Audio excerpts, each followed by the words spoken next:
حضور نے اپنے زمانے سے لے کر قیامت تک 5 ادوار ذکر کر دیے، ہماری پوری تاریخ اس میں ہے۔ مسند احمد ابن حنبل کی روایت ہے رحمہ اللہ، اور راوی ہے حضرت نعمان ابن بشیر رضی اللہ تعالی عنہ، تکون النبوۃ فیکم ما شاء اللہ ان تکون، مسلمانوں تمہارے مابین نبوت رہے گی جب تک اللہ چاہے کہ رہے، یعنی میں بنفس نفیس موجود رہوں گا تمہارے مابین جب تک اللہ چاہے گا۔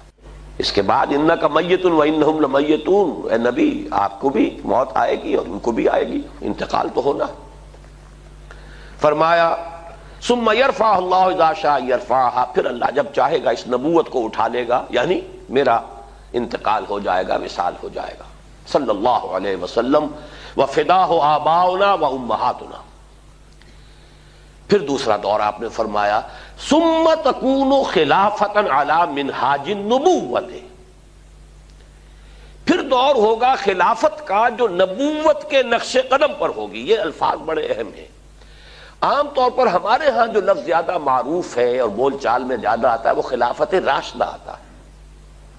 اس سے اچھی طرح نوٹ کر لیجئے، یہ اصطلاح حدیث میں نہیں آئی ہے، خلفائے راشدین کا لفظ آیا ہے، علیکم بسنتی و سنت الخلفاء الراشدین المہدیین، اے مسلمانوں تم پر لازم ہے کہ میری سنت کا اتباع کرو اور میرے خلفائے راشدین المہدیین کی سنت کا اتباع کرو، لازم ہے تم پر۔ لیکن خلافت کے ساتھ جو صفت آئی ہے وہ یہاں نوٹ کیجئے، یہ عام نہیں ہے، اس کو اب ہم عام کر رہے ہیں اپنی مطبوعات کے ذریعے سے۔ خلافت علی منہاج النبوہ، منہاج منہج راستہ طریقہ، بعین ہی نبوت کے نقش قدم پر خلافت۔ یہ بعین ہی کا لفظ اس قدر زور دے کر میں نے کیوں ادا کیا ہے اس کو سمجھ لیجئے۔ خلافت راشدہ میں وہ نظام جو محمد عربی صلی اللہ علیہ وسلم نے بنفس نفیس قائم کیا، بعین ہی بتمام ہی بکمال ہی جو کا تو قائم رہا ہے۔ اس میں ایک مثال آپ کو دے دیتا ہوں کہ جب حضرت ابو بکر رضی اللہ تعالیٰ عنہ کے عہد خلافت میں مانعین زکوٰۃ کا فتنہ اٹھا، حضرت عمر جیسے شخص نے بھی رضی اللہ تعالیٰ عنہ مصلحت اندیشی کا مشورہ دیا کہ حالات کو دیکھیے، 2 محاذ پہلے کھلے ہوئے ہیں، آپ نے جیش اسامہ بھی بھیج دیا، اس لیے کہ حضور نے تیار کیا تھا۔ حضرت ابو بکر نے فرمایا کیسے ممکن ہے جو جیش اور جس کا علم دیا ہو حضور نے اپنے دستے مبارک سے، میں اسے روک دوں؟ پھر جو جھوٹی نبوتوں کے دعوے دار کھڑے ہو گئے ان سے تو ہمیں لڑنا ہی ہے، ہر صورت لڑنا ہے، ان کا کفر تو بالکل واضح ہے ازہر من الشمس سے۔ تو 2 محاذ کھلے ہوئے ہیں، مسلمانوں کے دل زخمی ہیں، مورال جو ہے پست ہے حضور کے انتقال کی وجہ سے۔ اب تیسرا محاذ نہ کھولیے، رعایت کیجئے، انہوں نے اسلام کا انکار نہیں کیا، کسی جھوٹی نبوت کا اقرار نہیں کیا، نماز کو بھی مان رہے ہیں، زکوٰۃ میں بھی یہ نہیں کہہ رہے کہ زکوٰۃ نہیں دیں گے، صرف یہ کہہ رہے ہیں کہ ہم حکومت کو نہیں دیں گے، اپنے طور پر دیں گے، خرچ کریں گے۔ تو ذرا لینینسی برتیے، مصلحت کو دیکھیے، تیسرا محاذ نہ کھولیے۔ اس پر جو حضرت عمر رضی اللہ تعالیٰ عنہ کا ریئیکشن تھا، ایک تو ڈانٹ پلائی حضرت عمر کو، اور یہ مقام ہے ابو بکر کا کہ عمر کو ڈانٹ پلا سکتے تھے، صرف وہی پلا سکتے تھے صحابہ میں، اور کسی کا یہ مقام نہیں۔ اے عمر تم جاہلیت میں تو بڑے سخت تھے، کیا ہو گیا تمہیں؟ اسلام میں اتنے نرم ہو گئے، اتنی کمزوری کا مظاہرہ کر رہے ہو۔ دوسری بات فرمائی، اور یہ ہے اصل جس کے لیے میں عرض کر رہا ہوں، ایبدل الدین وانا حی، کیا دین میں ترمیم کی جائے گی جبکہ میں ابھی زندہ ہوں؟ میرے جیتے جی دین میں ترمیم نہیں ہو سکتی۔ کس حد تک کہا ہے کہ خدا کی قسم حضور کے زمانے میں اگر یہ زکوٰۃ کے اونٹوں کے ساتھ ان کو باندھنے کی رسیاں بھی دیتے تھے، اگر یہ کہیں گے کہ اونٹ لے جاؤ رسی نہیں دیں گے تب بھی میں جنگ کروں گا۔ تو حضرت ابو بکر کی آپ دیکھیے فصاحت اور بلاغت کی بھی انتہا ہے، اس سے زیادہ تاکید کا کوئی اسلوب ہو نہیں سکتا تھا کہ اگر صرف رسی دینے سے انکار کریں گے، اب آپ بتائیے کہاں اونٹ کی قیمت، کہاں اس رسی کی قیمت؟ اتنی ترمیم بھی مجھے گوارا نہیں ہے، اور خدا کی قسم اگر کوئی اور میرے ساتھ نہیں چاہے گا میں تنہا جاؤں گا اور جنگ کروں گا۔ بہرحال میں نے یہ وضاحت کی کس لیے کہ خلافت علی منہاج النبوہ، جو کا تو خلافت کا نظام ہے کہ جو قائم رہا، جسے ہم عرف عام میں خلافت راشدہ کہتے ہیں، حدیث کی اصطلاح میں خلافہ علی منہاج النبوہ۔ یہ نظام دوسرا تھا، حضور نے فرمایا یہ بھی رہے گا جب تک اللہ چاہے گا، پھر یہ بھی ختم ہو جائے گا، ثم یرفعہ اللہ اذا شاء یرفعہ، پھر اسے بھی اللہ اٹھا لے گا۔ اس کے بعد آیا تیسرا دور، حضور کے الفاظ کیا ہے؟ ثم تکون ملکا عاضا، پھر ایک دور آئے گا ملوکیت کا، اور اس کا وصف ہوگا کاٹ کھانے والی ملوکیت۔ عض یعض یوم یعض الظالم علی یدیہ، قیامت کے دن جو ہے ظالم اور کافر جو ہے اپنی مایوسی میں حسرت کے ساتھ اپنے ہاتھوں کو کاٹ رہے ہوں گے، ہائے ہماری شامت، ہم کس راستے پر چلتے رہے کہ آج اس انجام سے دوچار ہونا پڑا۔ تو عض یعض، کاٹنا، دانتوں سے کاٹنا۔ کٹکھنی ملوکیت کا دور آئے گا، فتکون ما شاء اللہ ان تکون، پھر وہ بھی رہے گی جب تک کہ اللہ چاہے گا کہ رہے، ثم یرفع اللہ اذا شاء یرفع، پھر اللہ تعالیٰ جب چاہے گا اسے بھی اٹھا لے گا۔ اس سے مراد کیا ہے؟ خلافت راشدہ یا خلافت علی منہاج النبوہ کے بعد جس نظام کو عرف عام میں خلافت کہا جاتا ہے، حدیث نبوی نے اسے ملوکیت سے تعبیر کیا۔ خلافت تو ایک معنی میں ہم اس کو کہہ سکتے ہیں، یہ بھی میں کل اس نکتے پہ مزید گفتگو کروں گا جب خلافت کی حقیقت، اس کے شرائط بیان کروں گا، اس لیے کہ کتاب و سنت کی ٹوٹل بالادستی وہاں موجود تھی۔ خلافت بنو امیہ میں بھی تھی، خلافت بنو عباس میں بھی تھی، خلافت عثمانیہ میں بھی رہی ہے، لیکن یہ ہے کہ وہ نظام جو ہے دولت کی تقسیم کا نظام بدل گیا، اور یہ در حقیقت ملوکیت یوں سمجھیے کہ دور بنو امیہ جو ہے 90 برس ہیں اس کے، یہ ٹرانزیشن کا ایک پیریڈ ہے، عبوری دور ہے۔ خلافت علی منہاج النبوہ سے ملوکیت تک پہنچتے پہنچتے ایک دن میں تو بات نہیں ہو گئی تھی نا، دور بنو امیہ جو ہے ٹرانزیٹری پیریڈ ہے۔ اصل ملوکیت جا کر جو جمی ہے وہ دور بنو عباس ہے، جب محل بنے اور ٹھاٹھ جمے، وہ دور در حقیقت، ورنہ اس سے پہلے عربی حضارت اور بدویت جو ہے دور بنو امیہ میں برقرار تھی، لیکن بہرحال ظالم حکومت تھی، اس میں تو کوئی شک نہیں۔ میں چند اس کے اشارے کر رہا ہوں۔ جو کچھ ہوا حسین ابن علی رضی اللہ تعالی عنہما کے ساتھ کربلا میں، اور یہ تو چونکہ ان کا ذکر جو ہے بہت زیادہ ہوتا ہے، ہر سال جو ہے خاص اہتمام سے ہوتا ہے، اس لیے بچہ بچہ واقف ہے۔ وہی کچھ ہوا حضرت عبداللہ ابن زبیر کے ساتھ مکہ مکرمہ میں، عین مکہ مکرمہ میں ذبح کیے گئے ہیں، حرمت حرم مکی کو بٹا لگا ہے۔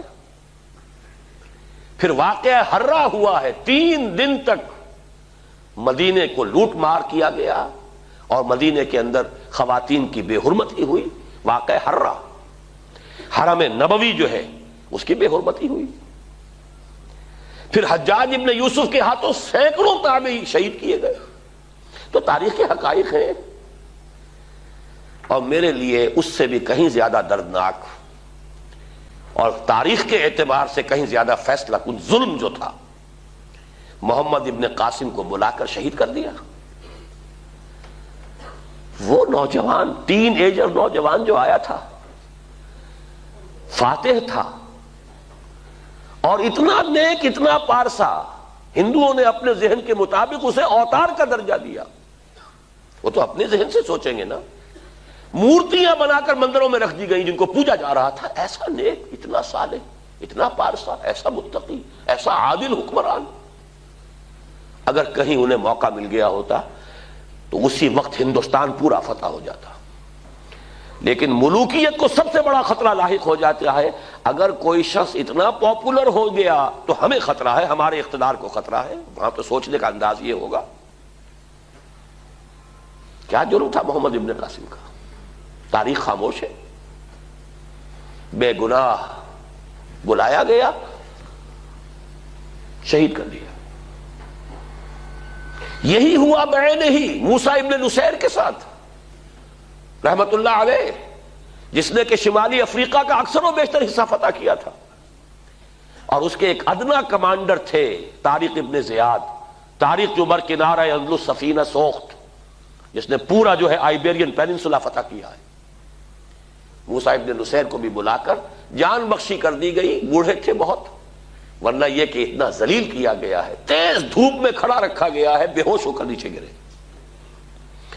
خطرہ دونوں سے ایک ہی بات کا تھا کہ ہماری بادشاہت کو ان افراد کی یہ پاپولیرٹی جو ہے اس سے خطرہ لاحق ہو گیا۔ یہ ہے وہ، ابھی تو یہ دور میں ابھی بنو امیہ کی بات کر رہا ہوں ساری، پھر جو بھی ٹھاٹھ جمے ہیں اور جو عیش ہوئے ہیں، اور کوہ قاف کا سارا نسوانی حسن جو ہے جو بغداد کے محلوں میں آیا ہے، پھر رقص و سرود جو بھی ہوا ہے، سب کچھ سب کو معلوم ہے۔ الف لیلہ جو ہے بغداد کی 1000 راتیں جو ہے، یہ ساری کی ساری داستانیں ذہن میں رکھ لیجئے۔ یہ ہے بہرحال تیسرا دور۔ چوتھا دور آپ نے فرمایا ثم تکون ملکا جبریا، پھر ایک اور ملوکیت آئے گی اور وہ ہوگی مجبوری والی ملوکیت۔ چونکہ ہمارے پاس کوئی گواہی موجود نہیں ہے کہ اس کا فرق حضور سے پوچھا گیا ہو کہ حضور یہ دونوں ملوکیتوں کا کیا فرق ہے، ملوکیت کاٹ کھانے والی ملوکیت اور پھر چوتھا دور ہے ملوکیت جبری ملوکیت۔ تو آپ نے کیا جواب دیا؟ کوئی ریکارڈ نہیں ہے، نہیں معلوم اس وقت کیا سمجھا گیا۔ آج ہمارے سامنے روز روشن کی طرح واضح کہ اس سے مراد کیا ہے۔ پہلا ملوکیت کا دور وہ تھا کہ ملوک مسلمان تو تھے، کلمہ گو تو تھے،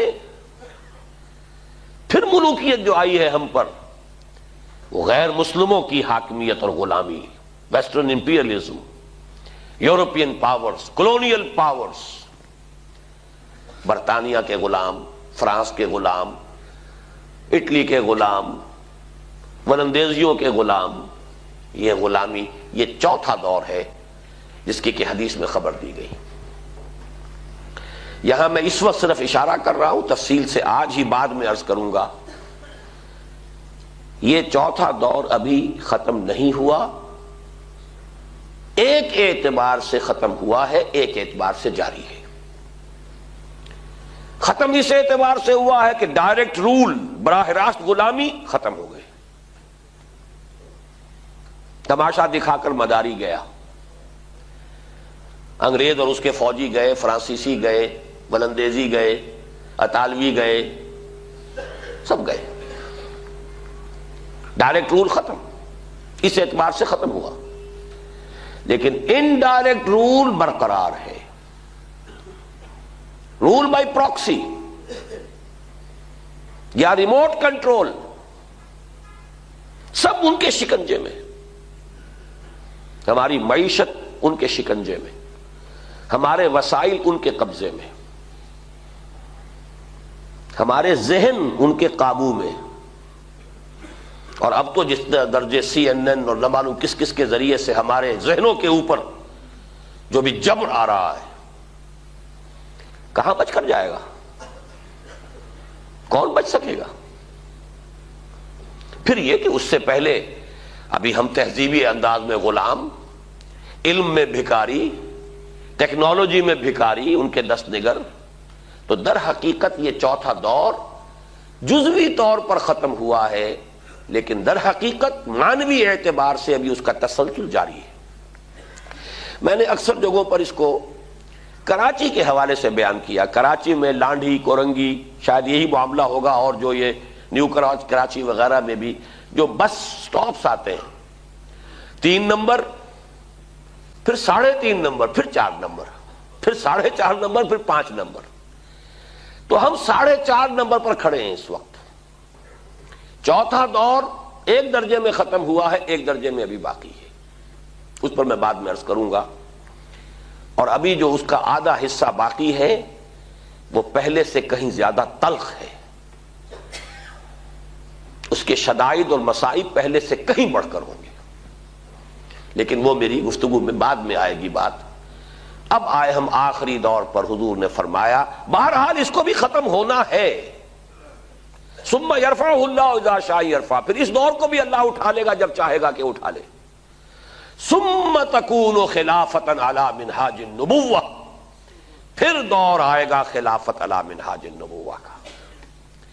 یہ ہے وہ نوید جاں فضا، یہ ہے وہ خوشخبری موجودہ مایوس کن حالات میں تقریباً ناقابل یقین حالات کے اعتبار سے، فیکٹس آن دی گراؤنڈز کے اعتبار سے تو بالکل کہیں اس کے سان گمان نہیں، آس پاس کا کوئی امکان نہیں. لیکن واقعہ یہ ہے کہ یہ محمد الرسول اللہ صلی اللہ علیہ وسلم کا فرمان ہے، ثم تکون خلافۃ علی منہاج النبوہ، پھر خلافت علی منہاج النبوہ کا دور آئے گا. اس کے بعد راوی فرماتے ہیں حضرت نعمان بن بشیر، ثم سکت رسول اللہ صلی اللہ علیہ وسلم، یہ فرما کر حضور خاموش ہو گئے. خاموش کیوں ہو گئے؟ کہ اس کے بعد دنیا کا خاتمہ ہے.